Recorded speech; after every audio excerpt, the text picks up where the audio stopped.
La noche de Halloween de 1979 se tiñó con un misterio macabro cuando en una carretera interestatal de Texas apareció el cuerpo de una mujer desconocida. Solo vestía un par de calcetines naranjas que rápidamente se convirtieron en su sobrenombre, Orange Socks o calcetines naranjas. Esta figura anónima quedó atrapada en el limbo de los archivos policiales, una incógnita en el cruce entre las sombras de la noche y los secretos oscuros de la humanidad. Su cuerpo, sin identificación y con signos de abuso y estrangulación, fue hallado en una cuneta sin rastro de su identidad ni pista alguna de su asesino. Durante décadas, el caso permaneció congelado en el tiempo, con teorías escalofriantes que intentaban encontrar explicaciones a esta tragedia. Uno de los asesinos en serie más infames de Estados Unidos, Henry Lee Lucas, confesó el asesinato en 1982 y, con una frialdad escalofriante, describió cómo presuntamente la recogió mientras hacía autostop, la llevó en su automóvil y, después de un breve intercambio, decidió asesinarla. Sin embargo, esta confesión pronto se tornó incierta, pues el propio Lucas se retractó y comenzó a contradecirse, hundiendo el caso en una maraña de dudas y desconfianza hacia sus palabras. Con el tiempo, los investigadores pusieron en duda su implicancia real, argumentando que probablemente nunca se cruzó con la joven, aunque el daño ya estaba hecho. El caso de los calcetines naranja seguía sin resolución y Lucas, con sus falsas confesiones, había contribuido a oscurecer aún más la historia. Fue en agosto del 2019, 40 años después del hallazgo de su cadáver, que finalmente un proyecto de identificación genética reveló la identidad de la misteriosa mujer, Debra Jackson, de 23 años, quien había desaparecido de su hogar en Abilene, Texas, en 1977. La revelación trajo un poco de paz, pero no borró el horror de una vida que se apagó en circunstancias tan brutales, ni las preguntas sobre quién, en realidad, acabó con la vida de una forma tan limpia y sádica.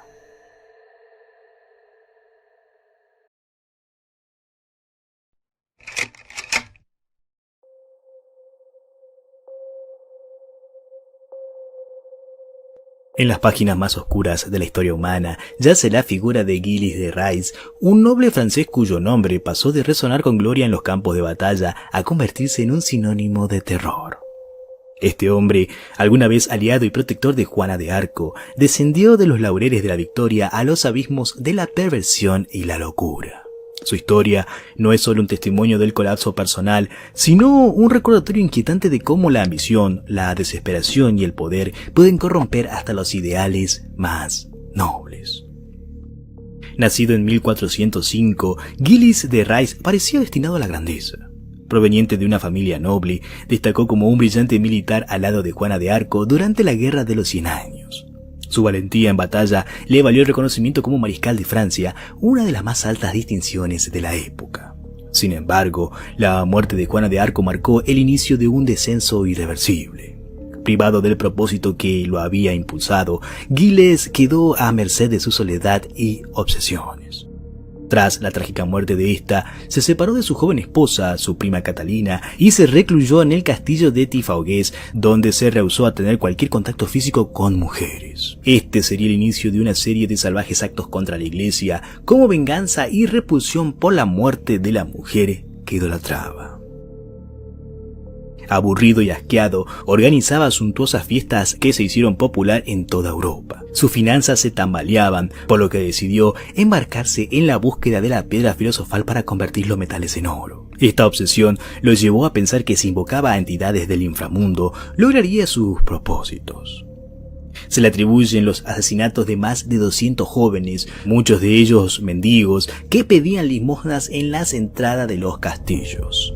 Les extraía la sangre para confeccionar pócimas mágicas en su empeño por ser el alquimista del infierno. El vampirismo y la necrofilia se apoderaron del que fuera el ilustre mariscal de Francia. Además, según cuentan testigos, solía caer en un profundo sueño, casi en coma, como otros célebres sádicos. Añadido a estas orgías de sangre, también le gustaba coleccionar las cabezas de sus víctimas, a las que un sirviente engranaba para posteriormente celebrar concursos de bellezas con sus amigos. A medida que su cordura se desmoronaba, comenzaron a circular los rumores de las desapariciones de niños en las aldeas cercanas a sus castillos. Aunque inicialmente desestimaron como habladurías, el patrón era imposible de ignorar. Niños, en su mayoría campesinos de entre 6 y 18 años, eran atraídos con promesas de comida y trabajo, pero nunca regresaban. Mientras tanto, en las profundidades de sus propiedades, de Rice seguía perpetrando sus actos de brutalidad inimaginable. En este oscuro ocaso de su vida, Giles de Rice, ya adentrado en los caminos más turbios del ocultismo, sumido en una desesperación, lo llevó a reintentar en varias oportunidades lo prohibido: un pacto con un demonio. Según relatos de su juicio y documentos históricos, Giles creía que las fuerzas sobrenaturales podrían devolverle el poder y la fortuna que una vez tuvo, ahora perdidos en el caos de su decadencia. Uno de los testimonios más aterradores de esta obsesión proviene de un alquimista llamado Francesco Prelati, quien trabajó para Giles.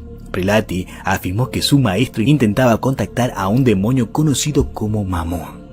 Este demonio, según las leyendas, es un poderoso ente capaz de conceder riquezas y poder a quienes sellaron un pacto con él.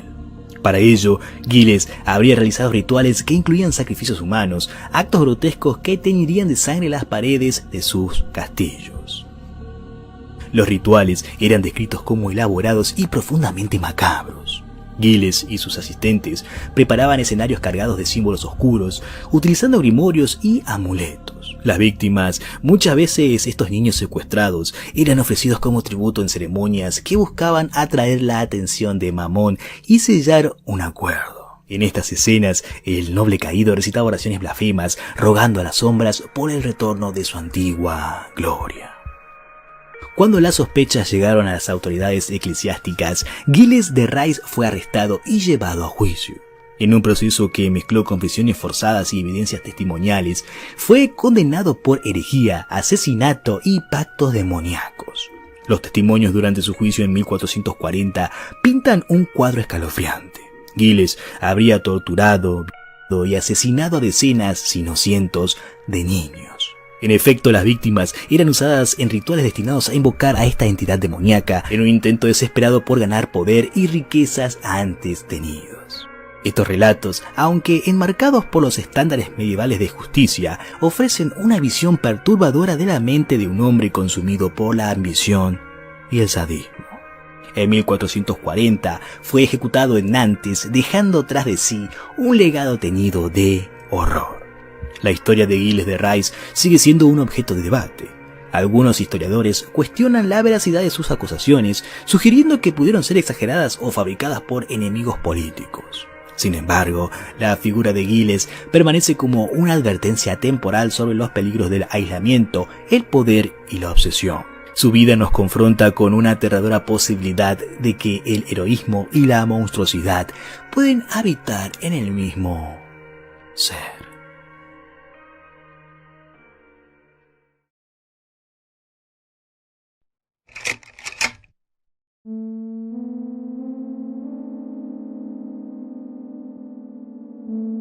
En los recovecos más oscuros y ocultos del esoterismo y la magia, existe una orden cuyo nombre evoca la esencia misma del terror y lo desconocido, la Orden Tifoiniana. Fundada por Kenneth Grant, esta enigmática tradición mágica surgió de las cenizas de la famosa Ordo Templis Orientis, tras la muerte de Aleister Crowley en 1947. Basada en la invocación de entidades de dimensiones más allá de lo comprensible, la Orden Tifoiniana fusiona elementos lovecraftianos y ufológicos, creando un inquietante puente entre lo inimaginable y lo inefable.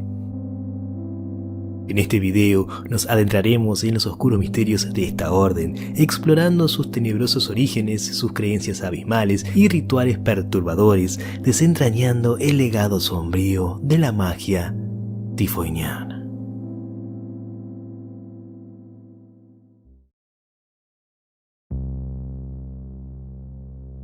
La historia de la Orden Tifoiniana comienza con la muerte de Aleister Crowley, el infame ocultista y fundador de la Ordo Templis Orientis, o por sus siglas, OTO.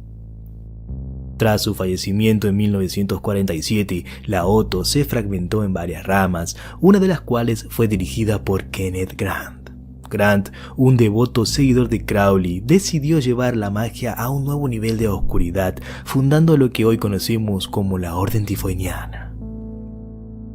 El término tifoiniano evoca a Tifón, el monstruo de la mitología griega que encarna el caos y la destrucción, un presagio de las prácticas lúgubres y tenebrosas que caracterizaban a esta orden. Grant creía fervientemente en la existencia de entidades interdimensionales, seres cuya naturaleza se escapan de la comprensión humana. Según su visión, tanto Crowley como H.P. Lovecraft, el célebre autor de mitos de Cthulhu, fueron influenciados psíquicamente por estas entidades. Mientras que Crowley abrazó estas influencias e incorporó su esencia en su trabajo mágico, Lovecraft, un ateo declarado, las interpretó como pesadillas que posteriormente plasmó en su literatura de terror. Esta creencia forma el núcleo de la magia tifoiniana, donde la línea entre la realidad y la ficción se difumina de una manera inquietante, arrastrando a los practicantes a abismos de locura y horror indescriptible. La magia tifoiniana se fundamenta en la invocación de entidades extraterrestres e interdimensionales.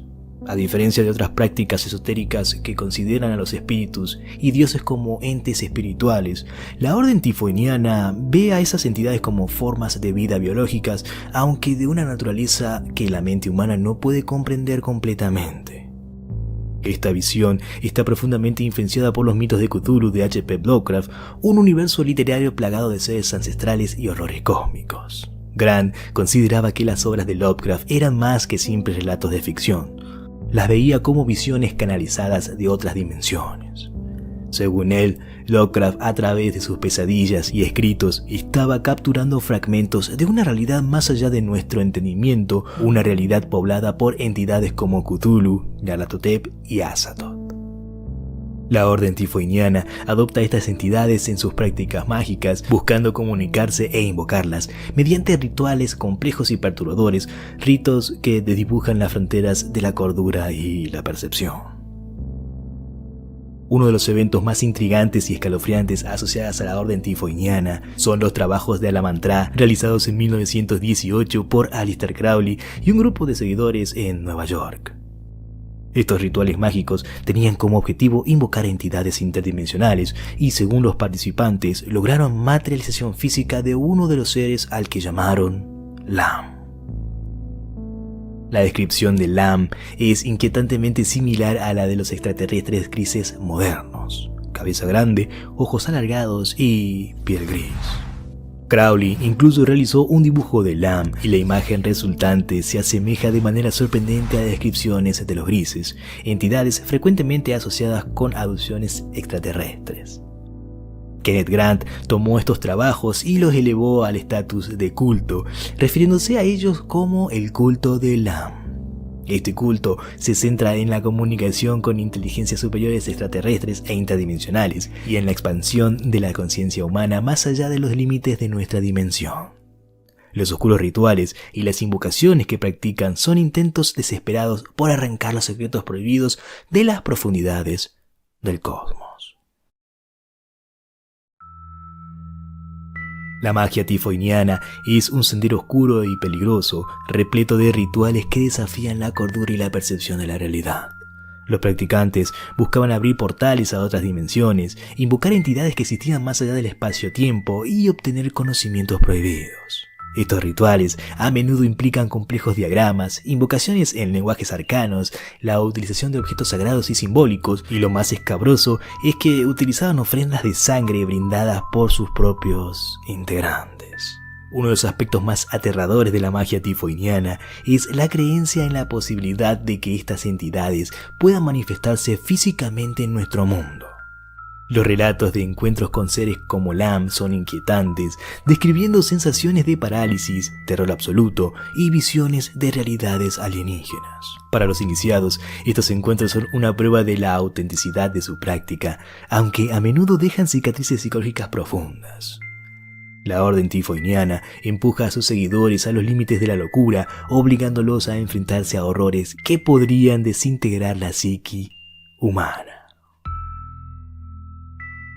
La orden tifoiniana, con su amalgama de esoterismo lovecraftiano y creencias ufológicas, representan uno de los aspectos más oscuros y enigmáticos del ocultismo moderno.